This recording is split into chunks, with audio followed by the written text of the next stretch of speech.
Hello and welcome to today's mini lesson. We are going to be looking at feedback, types of feedback that coaches can give to performers to better improve their chances of progression, to try and make the performer better, to try and improve their acquisition of the new skill that's being learned.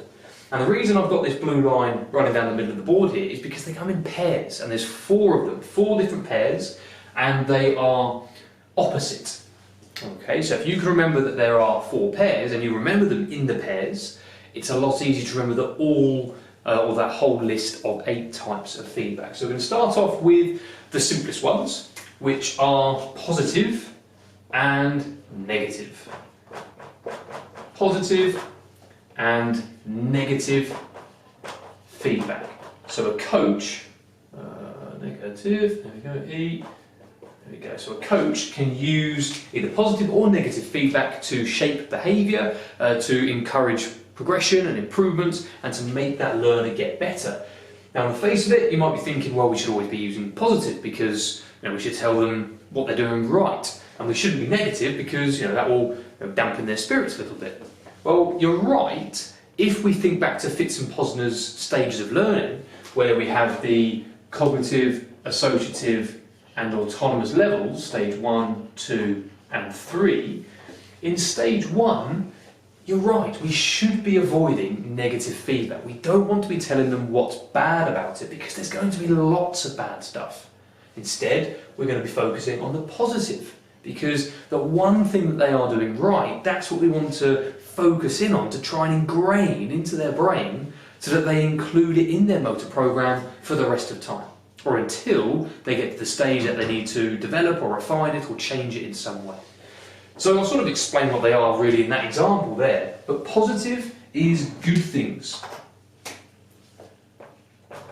Good things. Or items of the motor program that we want them to keep.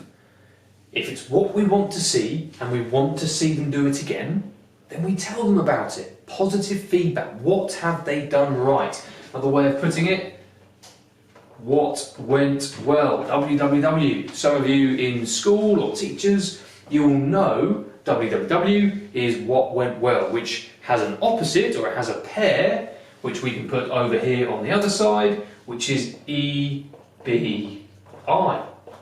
What went well? Good. EBI, even better if.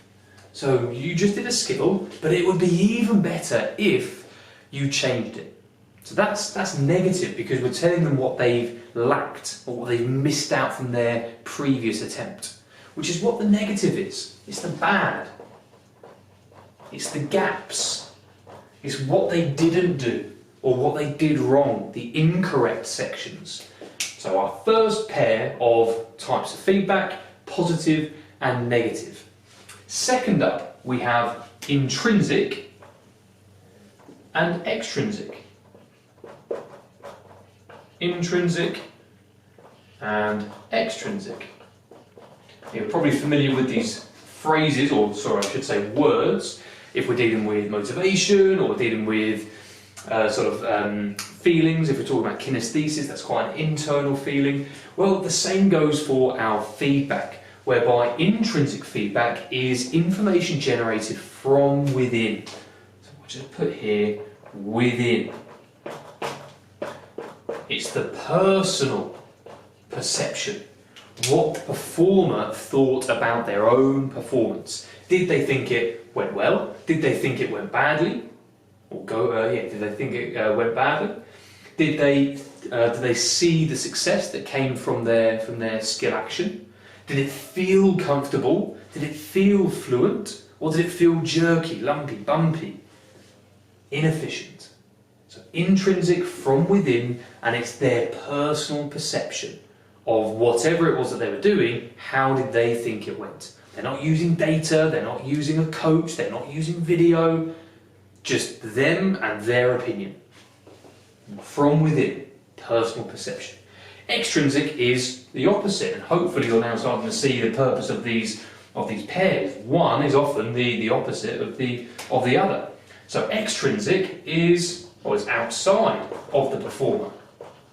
It's opinion of others. Now this could be in the form of video, it could be a teammate, it could be a coach, it could be the fans, but it's from outside of the body. It could be, hopefully, or this is when it's even more powerful, from a more knowledgeable other. Or if I've got space here, if I just put M-K-O, a more knowledgeable other. Someone who knows the skill better than the performer, and they can pass judgment. Now it might be that the extrinsic feedback is positive or negative.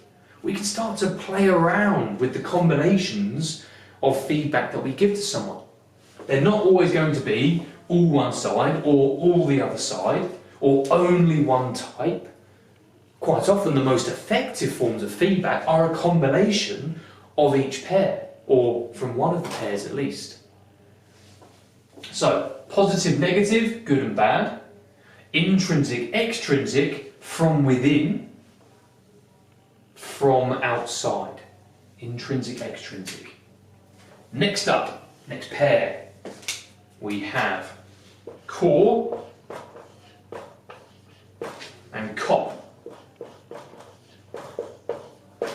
Core and cop. Knowledge of results, knowledge of performance. Knowledge of results, knowledge of performance. So if I just put down there straight away, the R is for results. It is the outcome.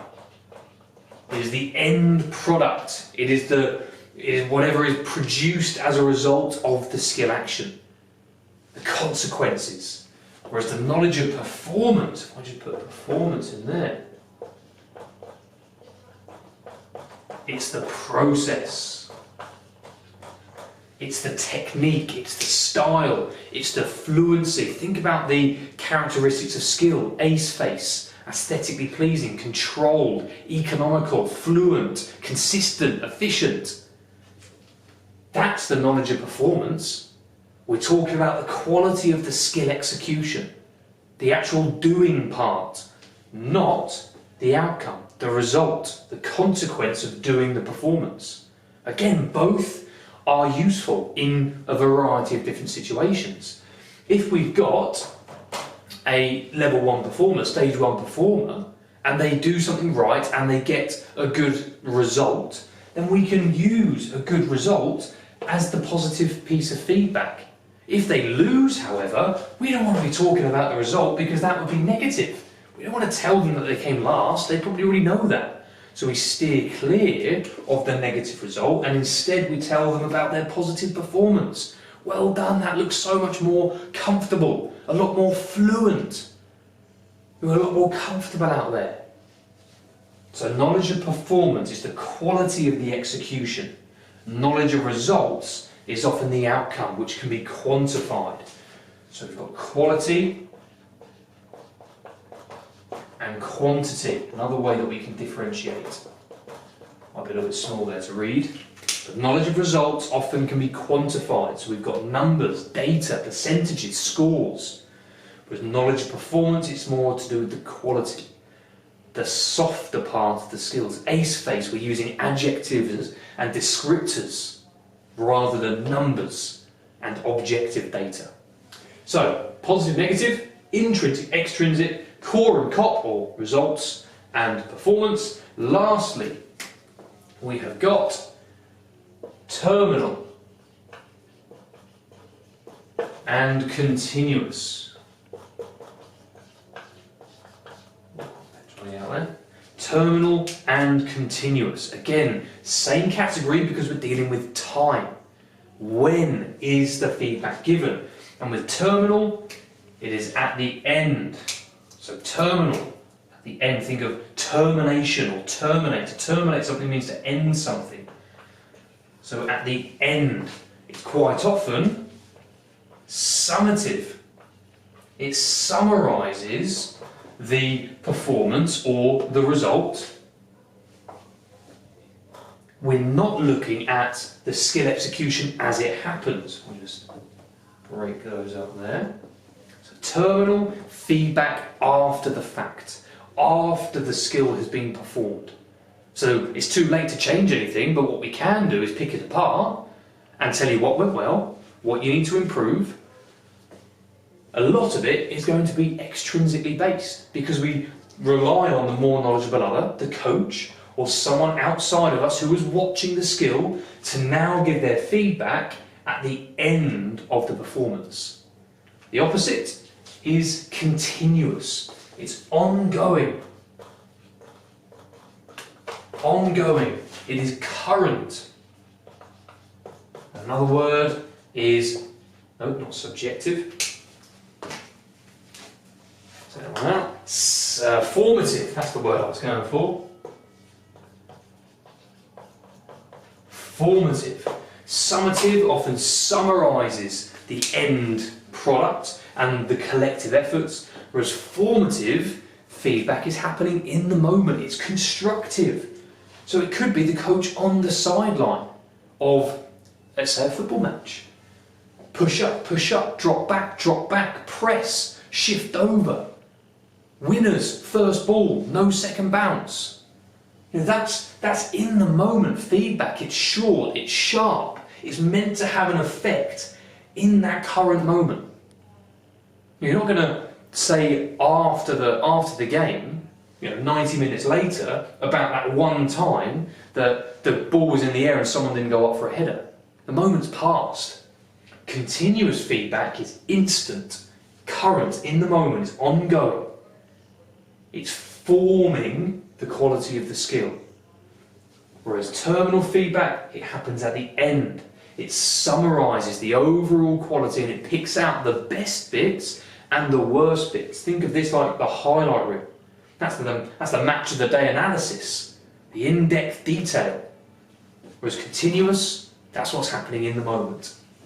And that's it. There are 4 pairs of feedback types. Positive and negative, the good and the bad. Intrinsic, extrinsic, from within or from outside. Ideally, a more knowledgeable other who knows what they're talking about. Core and cop, or results and performance, which is the outcome or the quantities that your performance generated.